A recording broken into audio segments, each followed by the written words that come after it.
Bütün orunbasarlarında aparat жетекчиси Rızbek Rızbekovич, birinci orunbasar Ulan Жаңабаев, облус өкүлчүлүктөн бөлүм жетекчилери келишкен Кош тармак боюнча орунбасар. Кош келипсиздер Кенже Турганалина Актала жергесине. Жакшы самалык менен келип атасыздар, буюрса ишибиздин жакшы жыйынтык болсун деген тилекти айткыбыз келет. Депутаттарыбызга рахмат айталы. Сөзсүз. Кимге барсак да чын ыкылаш менен берип атты да. Биз дагы себеп бололу, жакшылык болсун, жашыл мурас, жашыл Кыргызстан болсун деп. Анан ушу бүт депутаттардын атынан үчөөбүз келдик. Анан аппараттык кызматкерлер да келди. Ол машинаны төрагабыз бөлүп берди. Канча адам бар, ошонун баарына транспорт бөлүп берем деген. Анан спикерибиз өзү баштап ошо аманатын берди. Азыр ушул аманаттарды алып барып бегип келели. Жакшы.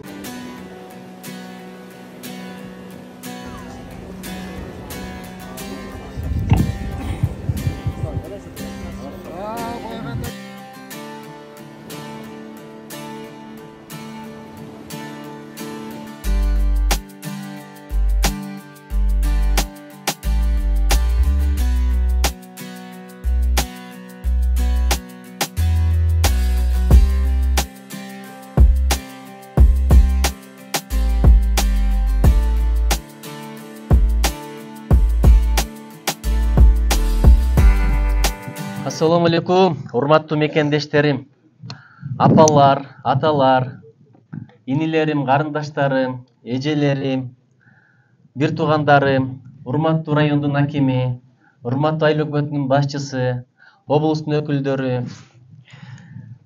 Көрүшкөнүмө аябай кубанычтамын. Алла Таала бизди жакшылыктарда көрүштүрө берсин. Ким эгерде шүгүр айтпаса, биринчи ооруканага барып көрсүн дейт, ошондо шүгүр айта жашоосуна дейт. Ага болбосо түрмөгө барып көрсүн, болбосо кабырстанга барып көрсүн дейт. Шамачылыкта көрүшүп турганга эмне жетсин? Бүгүн дидар кайып экен, көрүшө турган күнүбүз экен. Жаратканга чексиз шүгүрлөрдү айталы. Жакшы нерсе себеп болуп, жакшы ниет менен, жакшы инсандар менен жүздөшүп көздөшүп атабыз. Кыргыздын бир сөзү бар, келечекти ойло дейт. 10 жыл келечекти ойлосоң, аны кыл, 100 жыл келечекти ойлосоң, муну кыл деген бар. Эң маанилүүсү бала тарбиялаш, андан кийин эле бак эгиш. Бул жер, бул эр, бул топурак кимге керек? Бизге керек. Биз кам көрбөсөк башка эч ким кам көрбөйт. Дүйнөдө элдер бар, чөлдөрдү төр кылып койгон. Биз болсо көрдүңүздөр, атайын жарыяладык социалдык тармактардан, Инстаграмдан, Фейсбуктан. Чынын айтканда, Акталада чычырканак эгебиз десек, Москвадан да акча которушту.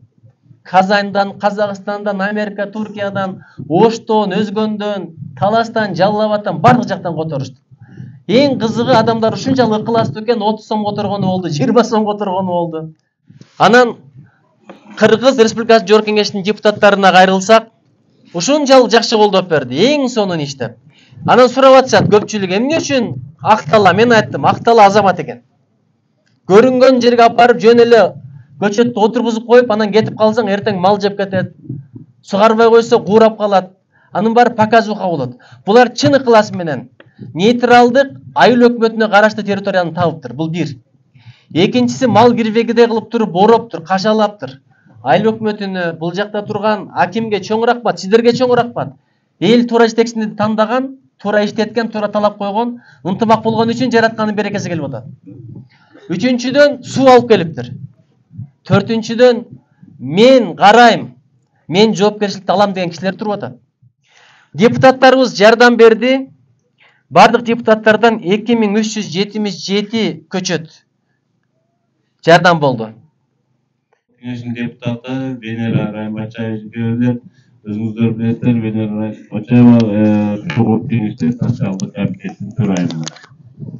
Рахмат, саламатсыздарбы? Урматтуу Жергетал айылынын тургундары, урматтуу аталар, апалар, эжелер, синдилер, байкелер, инилер. Абдан кубанычтабыз, бүгүн баарыбыз ушул фракция менен бул жерге келип, ушундай жакшы иш-чарага катышып отурганыбызга абдан кубанычтабыз, абдан ыраазыбыз, Аллахка да ыраазыбыз. Биз ошо Кыргыз Республикасынын Жогорку Кеңешинин депутаттарынын атынан келип ушул иш-чарага катышып кетели деп ушундай жакшы өнүгө турган иш чараны жасап кетели деп келгенбиз. Өзүңүздөр билгендей, бул президент, урматтуу президенттин демилгеси менен Жашыл Мурас, Жашыл Кыргызстан биздин фракциянын демилгеси менен ушул Кыргызстан үчүн жашылдана берсин, өнүгө берсин деген ушул максат менен келип отурабыз. Ушул иш чараны башка айыл өкмөттөргө биз ушу эстафета катары эле өткөрүп берсек деп биз да ошону суранып кетет элек. Урматтуу туугандар, мен абдан кубанычтамын. Ушундай жакшы шылтоо менен силерге келип, мына Актала жергесин көрүп, ушул силердин тоолоруңорду көрүп, аябай сүйүнүп көзүбүз келиптык. Эми биздин лидерибиздин чынында бул чоң жакшы жасап жаткан иши болуп атат. Биз колдоп келип атабыз. Андан сырткары эми эл өкүлдөрү катары биз азыр чоң мыйзамдарды жасайлы деп атабыз. Себеби биздин ала тообуз, биздин мекенибиз, бизге ушундай жерди жараткан берген. Мына азыр климат өзгөрүп жаткан кезде биздин мөңгүлөр, биздин ушундай чычырканактар, биздин элибиздин баягы меймандостугу бул биздин келечектеги байлыгыбыз. Башталыш үчүн жакшы. Эндиги жылы мисал үчүн Баткенге барып 100 гектар жерге өрүп тигели. Урматтуу депутаттар, барыңыздарга рахмат. Чогулуп бар. Анткени Баткен да биздики.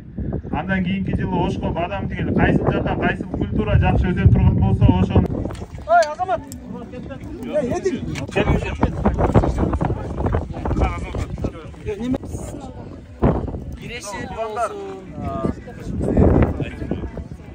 Эч кандай өзгөчөлүгү деле жок. Болгону эле бул сырынакты токтоп эле койуп, эркеги болбосо, эркеги менен чаңдашат. Андай эле тигиле берет. Ак ушундай автотрак жерлерди рахмат, эжекелерге рахмат. Аяка чейин көбөбүз андай эле турган, эл жутуп көрсөбүз. Эркегин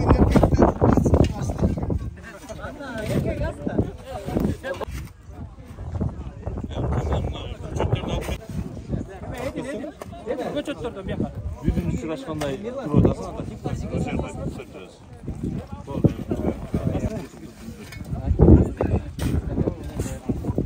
Ояк жакка да эметесиңби?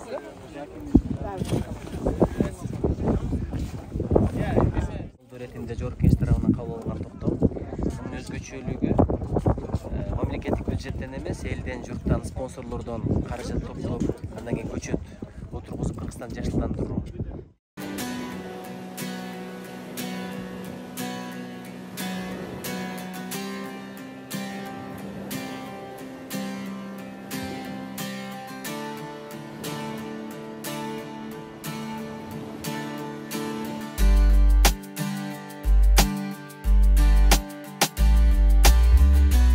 Жака келдик. Себеби жөнөкөй эле. Биринчиден караңыздар, каша менен тосуп чыгышкан. Экинчиден бул жер муниципалитеттики. Калыс жер, бирөөнүн үлүшү эмес, менчиги эмес. Үчүнчүдөн караңыздар, мына сууну алып беришиптир атайын. Төртүнчүдөн ушул жерди карай турган, эртең турган кишилер бар. Ушул өрнөк болсун, кайсыл айыл өкмөт, кайсыл айыл аймагы ушундай шарттар түзө турган болсо, кийинки жолу сиздерге каражат топтойбуз. Биз мисалы атайын эсептерди ачтык эле, банктан, эл сомдон, Эмбанктан, мигранттардан келди, Кыргызстандын булукчуларынан келди. Депутаттарыбыз эле ушул жерге бир 2000ден ашык көчөткө спонсорлук кылып берди. Жалпы жөнүнөн 5 гектар жерге азыр 6000дей көчөт эгилип атат. Элдин жүрөк баштары бириктирет, келечекте ушул жерде азыр чычырканактар өсө турган болсо, бул абдан чыгарса жумуш ордундары